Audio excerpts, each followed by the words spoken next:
A gente vai escutar o técnico Celeste falando sobre um detalhe que tem repercutido nas redes sociais. O Cruzeiro, talvez na melhor fase na temporada, vinha utilizando o Matheus Pereira como falso 9.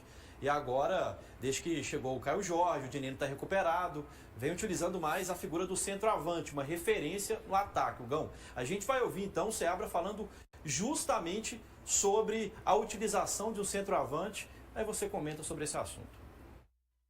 Olha, eu acho que é importante a gente considerar a possibilidade de usar um centroavante para ter uma referência, principalmente quando a gente está jogando fora de casa e está sendo pressionado. Se você lembrar o jogo contra o Palmeiras, no primeiro tempo nós sofremos por não ter uma referência, né? Tivemos que colocar um centroavante no intervalo e isso nos permitiu quebrar um pouco mais de pressão.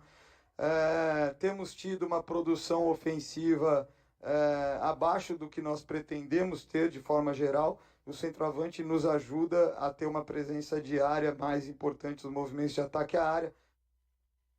Observando o jogo entre Cruzeiro e Boca, e aí um determinado momento onde o Matheus Pereira foi mais produtivo foi quando ele recuou um pouco e encaixou quando estava o Matheus Henrique mais recuado e acho que o Alisson já tinha sido substituído, talvez, se eu não me engano.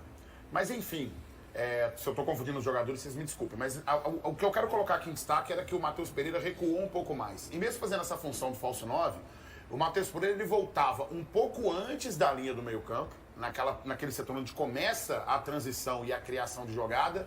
E a gente não tinha uma referência específica dentro do campo, mesmo tendo o Rafa Silva, como seria aquele centroavante, mas mais funcionando como um segundo atacante. Então era o Arthur Gomes e o Rafa Silva, com o Barrial, às vezes, funcionando ali, encaixando no meio campo para ajudar a desafogar o Matheus Pereira, e o Matheus Pereira fazendo e flutuando mais nessa parte do meio campo aqui, recuando, encaixando entre os volantes e trabalhando mais nessa função aqui de criação do meio campo. Ele não era especificamente aquele falso 9 que ficava muito dentro da área e que só trabalhava naquele setor de ataque. Talvez seja esse o problema. O meio campo se congestiona, marca-se muito o Matheus Pereira e some o jogo do Cruzeiro. O Gão, você tem problema, de repente, você ser dependente do jogador? Não, problema nenhum de ser dependente do jogador. Até porque se você tiver um jogador que vai resolver toda a sua vida, como foi aquele Alex 2003, e que fique claro que eu não estou comparando o Matheus Pereira com o Alex, porque não há comparação em relação a isso, evidentemente que você vai ter, de repente, seu time funcionando em função do jogador, mas trabalhando bem para que isso aconteça. Então o que a gente tem que fazer é o seguinte, é encontrar o melhor mecanismo para que o Matheus Pereira possa encontrar o seu bom futebol. Apenas para deixar claro, Lauro, eu não estou pedindo em momento nenhum a cabeça do Fernando Seabra aqui, mas acho que ele deve ser duramente cobrado, assim como os jogadores. Porque não é só queda de rendimento em campo, não. É também um pensamento do treinador junto com aquilo que os jogadores rendem em campo. Então vamos pensar nisso. O sucesso do Seabra é o sucesso do Cruzeiro. Então eu não estou torcendo contra o Seabra, eu estou torcendo para que ele encontre o melhor mecanismo para o Cruzeiro voltar ao seu bom futebol. Porque foi com ele que o Cruzeiro fez aquela campanha vitoriosa do primeiro turno agora, mantendo inclusive 100% de aproveitamento dentro de casa. Valeu, Gão. Era trazendo um detalhe importante para você sobre o Cruzeiro. O Gão tinha falado sobre isso no primeiro bloco, a queda de rendimento que o time vem tendo na tela agora. O nosso desempenho coletivo e individual foi muito abaixo. Seabra, para melhorar tem mesmo que reconhecer que desse jeito aí não tá dando certo. O time sequer oferece perigo aos adversários, por isso no Brasileiro as coisas andam de mal a pior. São 4 jogos seguidos sem vencer na Série A. 1 mês sem sair como um vencedor no torneio.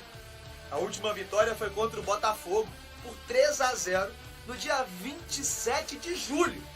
De lá para cá foram 2 derrotas e 2 empates. Eu acho que o crucial é o nosso desempenho em relação à competitividade e desempenho técnico, tático individual. Estamos jogando com equipes que estão tendo muito tempo além do nosso para jogar a mesma partida. Então o Vitória jogou sábado contra o Bahia e 9 dias depois enfrentou a gente na segunda-feira, certo? O Inter jogou o último jogo no sábado passado e jogou 8 dias depois. E nós estamos jogando jogos no meio da semana, com tudo que um jogo de meio de semana exige. O que alivia um pouco toda essa pressão é que o time eliminou o Boca Juniors e está classificado para as quartas de final da Copa Sul-Americana. A missão agora é manter a boa fase do torneio internacional no brasileiro, já que o time é o 7º colocado e está fora do grupo que vai à Libertadores do ano que vem. A gente sempre fala para os jogadores e trabalha os jogos para jogar fora de casa igual dentro de casa. Então nós temos procurado, em função daquilo que os jogadores têm apresentado ao longo do tempo, fazer essa gestão de oportunidade, claro, diante do mérito. E isso também é um processo fluxo, é um processo dinâmico, tá certo? E vamos continuar agindo dessa forma, avaliando as entradas e fazendo os ajustes que precisamos fazer. Encostar nessa galera aqui, né, Hugão? Desafio para você comentar em 30 segundos. É fácil. Eu entendo queda de rendimento e até mesmo queda de rendimento individual também. Mas também se abre. As mesmas peças que a gente sabe que não vão resolver sendo escolhidas, vai ficar difícil.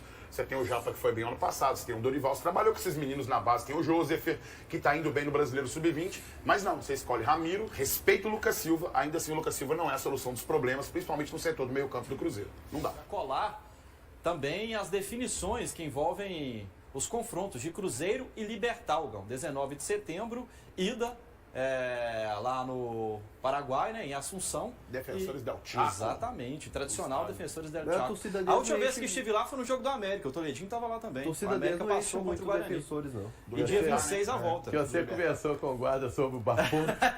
Lá mesmo. E aí, Hugão? E a volta, quinta-feira, no Mineirão, né? E eu acho que o Rodrigo da Comembol vai ter que falar comigo pra eu ir lá sentar de novo, filho. Porque o último jogo, vou falar uma coisa pra vocês, é uma sensação diferente quando você vê o jogo da beirada do campo ali, porque você percebe a velocidade do jogo, você entende melhor como é que é a comunicação entre os jogadores, você dá uma observada, porque às vezes você tá lá de cima lá do campo, você vê o jogo numa velocidade, de perto de campo você vê com uma outra velocidade, uma outra perspectiva.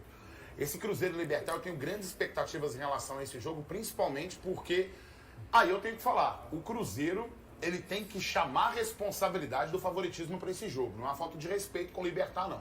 É o Cruzeiro entender a representatividade dele na América do Sul e o peso que foi passar pelo Boca Juniors, que é outro gigante da América do Sul também. Então o Cruzeiro tem que se impor sobre esse jogo para a gente poder passar com uma certa tranquilidade pelo Libertad. Com muito respeito, que isso fique claro. Fala galera, tudo bem? Eu vim aqui fazer esse vídeo mais para aquelas pessoas, torcedores do Cruzeiro, que têm me mandado muitas mensagens perguntando se eu vou ser o novo treinador do Cruzeiro. E eu posso falar que não, né? Não é o momento, acabei de me aposentar faz alguns meses. Esse ano eu tirei para poder estar com minha família, aproveitar, poder dar atenção à minha filha, à minha esposa, poder estar ficando mais em casa. Obviamente que eu estou estudando bastante, analisando muito o meu sistema de jogo, como que eu vou assumir essa liderança de ser um treinador futuramente. Então não é o momento, não é o momento. Também não tive nenhuma conversa com ninguém, tá? Eu estou me preparando para futuramente. Futuramente, se tiver essa oportunidade, com certeza vai ser uma honra voltar ao Cruzeiro para a gente ganhar muitos títulos. O técnico Fernando Seabra do Cruzeiro acredita que o reencontro com o Internacional 3 dias após a derrota apresenta circunstâncias distintas que podem favorecer sua equipe. O jogo válido pelo Campeonato Brasileiro foi adiado devido às enchentes no Rio Grande do Sul. Agora, as equipes terão o mesmo tempo de preparação, o que não aconteceu anteriormente devido à sequência de jogos do Cruzeiro. Além disso, a volta do suspenso Matheus Pereira e o fator casa com o apoio da torcida também são aspectos que podem influenciar positivamente no desempenho do time. O treinador ressalta a importância de analisar o que foi relevante na partida anterior para aproveitar as oportunidades no próximo confronto. E aí, galera? O que acharam? Deixe nos comentários. Não se esqueçam de deixar o like e de se inscreverem no canal e ativar o sininho para receber as notificações. Até mais, Nação Celeste! Vamos pra frente!